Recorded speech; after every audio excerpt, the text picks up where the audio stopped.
اب میں دعوت خطاب دوں گا کتاب کے مصنف جناب قاضی عبدالقدیر خموش صاحب، جو کہ جمعیت علماء اہل حدیث کے سربراہ بھی ہیں، وہ اپنے خیالات کا اظہار کریں۔ قاری عبدالقدیر خموش صاحب۔ بسم اللہ الرحمن الرحیم۔ سعادت السفیر السید عبدالکریم محمد اسود حفظہ اللہ اور قائدین محترم اور سامعین محتشم،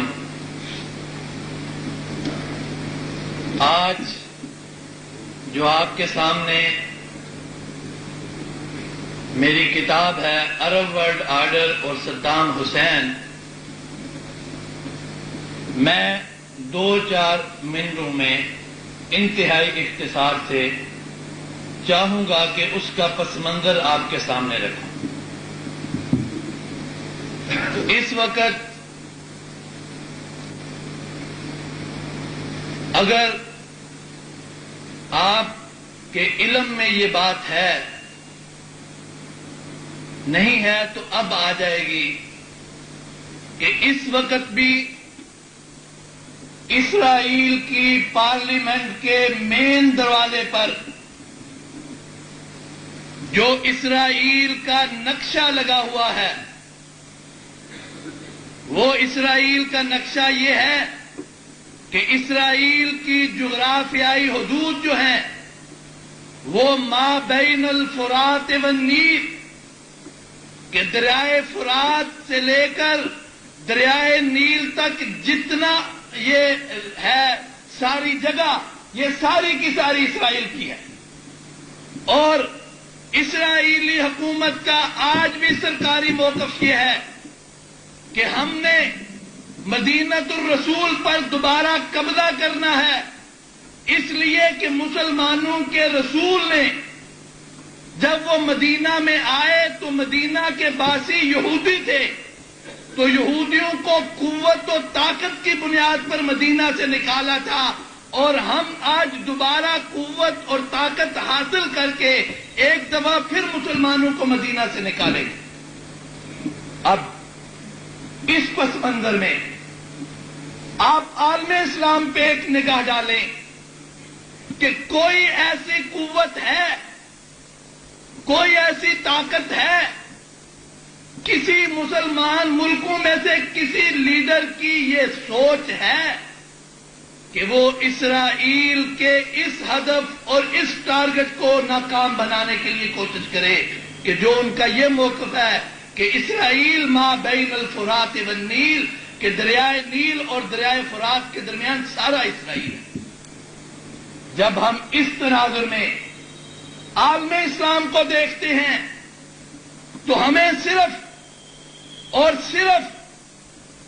صرف ایک ہی شخصیت نظر آتی ہے کہ جو ہمارے آقا و مولا حضرت محمد الرسول اللہ صلی اللہ علیہ وسلم کی طرح یتیم پیدا ہوا تھا، صدام حسین، اور جس نے بغیر کسی اپنے اقتصادی اور سیاسی پس منظر کے اپنی جد و جہد سے اپنی پارٹی کے اندر یہ مقام حاصل کیا کہ آج وہ اس وقت انٹرنیشنل جو صہیونیوں کی تحریک ہے، الحرکت الصہیونیہ العالمیہ، اس کے سامنے اگر کوئی شخص استقامت سے، جرأت سے، بہادری سے مسلمانوں کا موقف لے کر کھڑا ہے تو وہ صرف اور صرف صدام ہے۔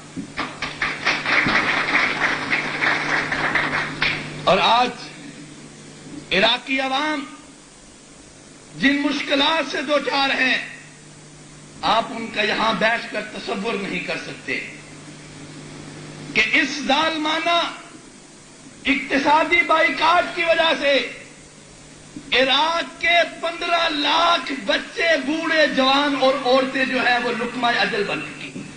15 لاکھ جو سرکاری اعداد و شمار ہے اس امبارگو کی وجہ سے، اور جو اقوام متحدہ کے بچوں کے لیے ادارے کی رپورٹ ہے وہ بھی یہ ہے کہ ہر مہینے 6000 بچے اس اقتصادی بائیکاٹ کی وجہ سے جو ان کو ادویات کی ضرورت ہے اور جو غذا کی ضرورت ہے وہ نہ ملنے کی وجہ سے 6000 بچے ہر مہینے فوت ہو رہے ہیں۔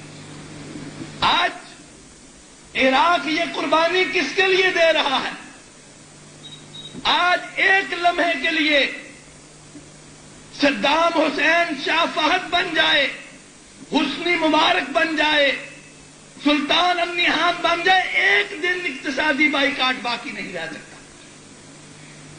ایک دن کے بعد اگر آج بھی صدام انڈر ٹیبل اسرائیل کو تسلیم کر لے، اگلے دن اقتصادی بائیکاٹ ختم ہو جائے۔ آج صدام اپنی لڑائی نہیں، عراق کی لڑائی نہیں، بلکہ وہ عالم اسلام اور حرمین کی جنگ لڑ رہا ہے۔ اور جب وہ عالم اسلام اور حرمین کی جنگ لڑ رہا ہے تو پھر ہر باغیرت، ہر باضمیر، ہر حریت پسند مسلمان کا یہ فرض ہے کہ وہ یہ سمجھے کہ یہ اقتصادی بائیکاٹ عراق پر نہیں لگا بلکہ مجھ پر لگا۔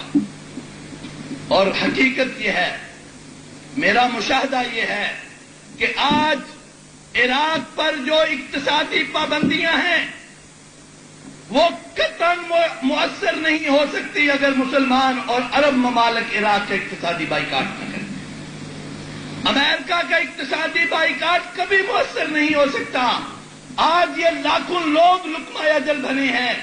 آج ہر مہینے 6000 عراقی بچے اگر فوت ہو رہے ہیں تو وہ امریکہ کے بائیکاٹ کی وجہ سے نہیں، وہ مسلمان اور عرب ممالک کی بے غیرتی کی وجہ سے اور ان کے بائیکاٹ کی وجہ سے جو ہے یہ اقتصادی بائیکاٹ مؤثر ہو رہا ہے۔ اور آج جیسا کہ میرے دوست ثقلین امام نے ایک انتہائی اہم بات کی طرف توجہ دلائی ہے کہ ایک چھوٹے سے افسر نے پاکستانی سیاست کے حوالے سے بات کی ہے تو یہاں 5 دن اخباروں کو اور کوئی موضوع ہی نہیں ملا، نہ حزب اختلاف کو اور نہ حزب اقتدار کو۔ اور میں سمجھتا ہوں یہی وہ سوچ ہے جس سے نجات پانے کی ضرورت ہے۔ کون ہوتا ہے امریکہ؟ کیا حیثیت ہے امریکہ کی؟ $20 بلین امریکن کانگریس نے صدام کا تختہ الٹنے کے لیے اس سال مختص کیے ہیں، لیکن صدام کے خلاف جنگ کرنے والا بش سیاسی منظر سے غائب ہو چکا ہے۔ اس کی سب سے بڑی حلیف تھیٹر سیاسی منظر سے غائب ہو چکی ہے۔ وہ دونوں غائب ہیں، لیکن صدام امریکہ کے تمام ہتھ کنڈوں کے باوجود آج بھی عراق کا صدر ہے اور آج بھی عالم اسلام کے تمام حریت پسندوں کے لیے چلے گا۔ کیا ہوتا ہے امریکہ؟ کعبہ کے رب کی قسم آج ہماری ساری ذلت، ساری پستی، سارا انحطاط، سارا زوال یہ ہے کہ ہم نے رب کے دروازے کو چھوڑ کر امریکہ کو رب بنا لیا۔ اور صدام کا یہی امتیاز ہے کہ وہ یا بش کہنے کی بجائے، یا کلنٹن کہنے کی بجائے یا اللہ کہتا، وہ کلنٹن کی طرف دیکھنے کی بجائے رب العالمین کی طرف دیکھتا ہے۔ وہ کلنٹن کی تعلیمات کو نافذ کرنے کی بجائے محمد عربی کے دین کی سربلندی کے لیے مصروف عمل ہے۔ اور یہ وہ رستہ ہے جو شہادت کا رستہ ہے، قربانی کا رستہ ہے، مشکلات کا رستہ ہے کہ احسب الناس ان یترکوا ان یقولوا آمنا وہم لا یفتنون۔ لیکن یہ مشکلات، یہ مصائب، یہ ساری چیزیں اگر کوئی مومن صادق ہے تو اس کے راستے کی رکاوٹ نہیں بن سکتی، بلکہ وہ ان ساری رکاوٹوں کو، ساری مشکلات کو اپنے بلندی درجات کا سبب بنتا ہے، اپنے موقف سے دستبردار نہیں ہوتا۔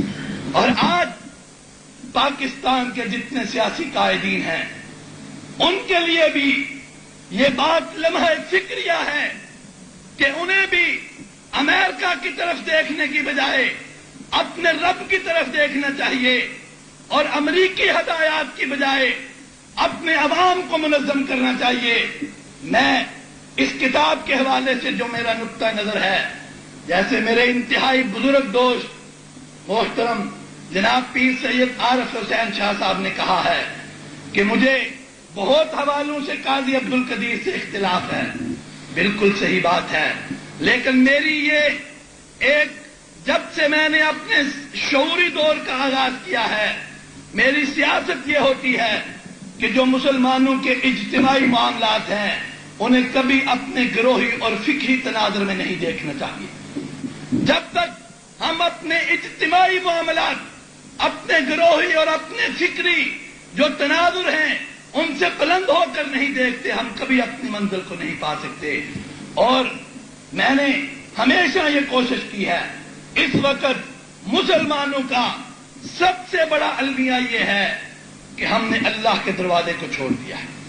آؤ، اگر ہم پھر سر بلند ہونا چاہتے ہیں، اگر ہم چاہتے ہیں کہ پھر بغداد قوت کا مرکز بن جائے، پھر ہمارے حرمین کو تقدس اور عظمت مانوی طور پر بھی مل جائے، یہ حرمین کی کوئی خدمت نہیں کہ وہاں بہترین مرمر لگا دو، وہاں قالین بچا دو، اس کو ایئر کنڈیشن کر دو۔ یہ نہ کعبہ کی خدمت ہے نہ مسجد نبوی کی خدمت ہے۔ کعبہ کی خدمت یہ ہے کہ مسلمانوں کو سیاسی طور پر اتنا طاقتور اور اتنا مضبوط کر دو کہ دنیا کے کسی کونے میں کوئی قوت اور طاقت مسلمانوں کی طرف نگاہ غلط نہ ڈال سکے۔ کعبے کی یہ خدمت ہے۔ آج ہم نے کعبے کی خدمت یہ سمجھ لی ہے کہ وہاں ایسا مرمر لگا دیں جو دھوپ جس کو گرم نہ کر سکے، وہاں ایئر کنڈیشن لگا دیں، وہاں قالین بچا دیں۔ صدام کا یہی جو ہے امتیاز ہے کہ جس کی وجہ سے مجھ جیسے فقیر نے اس پر یہ کتاب لکھی ہے۔ یہ عراق کے سفیر موجود ہے، ان سے بھی پوچھ سکتے ہیں۔